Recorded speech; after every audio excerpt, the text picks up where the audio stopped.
บริษัทแต่ขนมหนึ่งกราบเต้ไปเรียนในการที่ยืงนำเป็นบรรทอบันติติดนาตขังตัดติบขังคราวนึง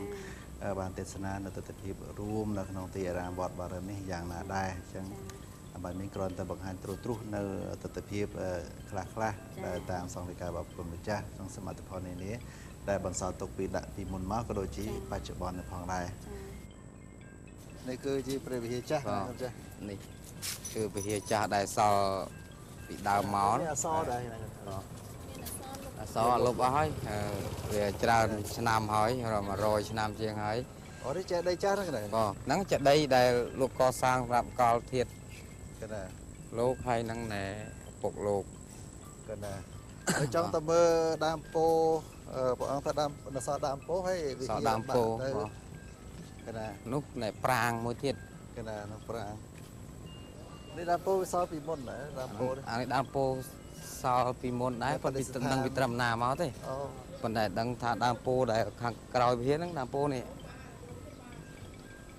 cái này đam po thông này nục mà chúa nó sao tại sao vì nông từng ó chạy đây đi chạy đây cha chạy đây ní ok đi không mấy ok đi chạy đây ní bị trầm bài hỏi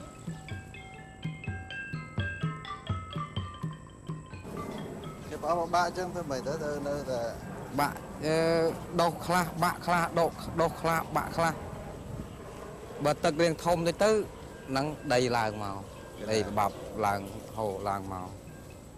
cho nên cái chợ miền phơi lôm mò tơ lê thế là miền nào bằng mà ồ bị muốn miền phơi tiếp nữa miền phơi thì này cái này đang chăng sầm ram công ty ấy nó oi mò mà chạ hay chẳng tới đây việc đồ bàn này đây nó đây đồ bàn đây xa đây sầm ram đây ấy gì cho mà chạ anh ấy có đam po so bị đam mà đây mà bị đam mà đây thì đúng mà chúa nó sát này đam po cha thằng bay đam nắng nè bay đam nắng còn thà anh này nơi ngay bị từng tới gì đấy chọp tật này đam nó đôi chỉ cho mặc hàng đam liếp làm mấy nữa này đam liếp nơi mà chua đấy có miên đấy hay nơi tam này mọt lên này mọt pre tam mọt pre năng tao ta phải lấy miên pre cho bằng ta hàng cái hỏi cho cái đánh đam mấy đam liếp là có đam liếp đấy này đam là một cột nữa đam một cột đó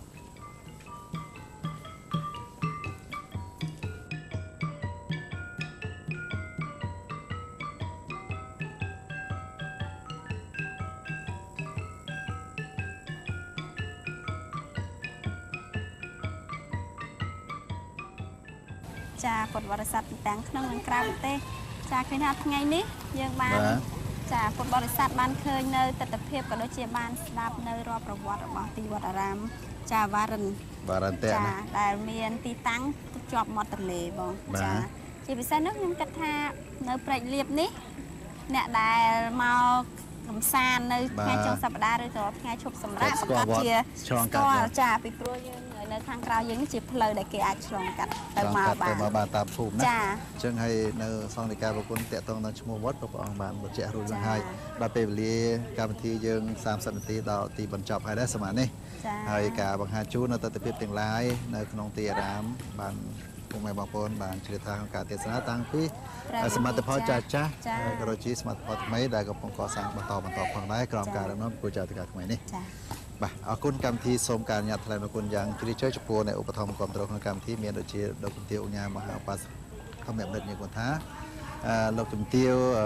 ឈៀងកឹមសុនទីប្រឹក្សាសម្ដេចព្រះអគ្គមហាសង្ឃរាជនៃប្រទេសកម្ពុជាលោកវិជ្ជាមនិតច័ន្ទសុខានិងអ្នកស្រីទីចន្ទាព្រមទាំងកូនចៅដែលលោកជាប្រធានមន្ត្រីប៉ែតខេត្តពោធិ៍សាត់បាទហើយអរគុណចំពោះលោកគុណហេនិងអ្នកស្រីគឹមយីរស់នៅសហរដ្ឋអាមេរិកព្រមទាំងកូនចៅផងដែរសូមអរគុណចា៎នេះខ្ញុំក៏សូមអរគុណដល់លោកអញ្ញាថៃសិញឡុងដែលបានផ្ដល់ជូនជារូបព្រះឆាយាល័ក្ខណ៍សម្ដេចព្រះសង្ឃរាជជួនណាតចាគ្រប់ទីវត្តអារាមទាំងអស់ដើម្បីចាតម្កល់ទុកជាទីសក្ការៈជាមួយការដល់កម្មវិធីយើងទៅប្រគិនសង្ឃនៅតាមទីវត្តអារាមចាហើយក៏សូមអរគុណទៅដល់ហាងកាត់សម្លៀកបំពាក់សិនធំមកតនចិត្តដែលបានផ្ដល់ជាសម្លៀកបំពាក់ជូនយើងខ្ញុំចារៀងរាល់សប្តាហ៍លោកអ្នកអាចទំនាក់ទំនងបានតាមរយៈលេខទូរស័ព្ទ012 212 567ហើយជាពិសេសនោះ គឺ គឺចិត្តដល់រដូវបុណ្យភ្ជុំបិណ្ឌចាសម្លៀកបំពាក់បែបខ្មែរបុរាណពិតជាស្រស់ស្អាតលើសធម្មមុខចា បាទហ្នឹងហើយពេលវេលាដល់ហើយយើងខ្ញុំប្រកាសខ្ញុំបាទទាំងពីរនាក់ក៏ជាក្រុមការងារទាំងនេះសូមសន្យាចំពោះម៉ែបងប្អូននៅថ្ងៃក្រោយសប្តាហ៍ក្រោយតាមពេលនឹងមកដល់ដែលចង់ដឹងថាសប្តាហ៍ក្រោយកម្មវិធីយើងនឹងចុះទៅទីវត្តអារាមណាមួយចឹងដូច្នេះសូមប្រជាពលរដ្ឋតាមដាននៅសប្តាហ៍ក្រោយតាមពេលនឹងមកដែរសម្រាប់ពេលនេះទូទាំងក្រុមខ្ញុំប្រកាសណាទាំងអស់គ្នាសូមរបស់របរកាយក្រាបថ្វាយបង្គំលាសូមគោរពលា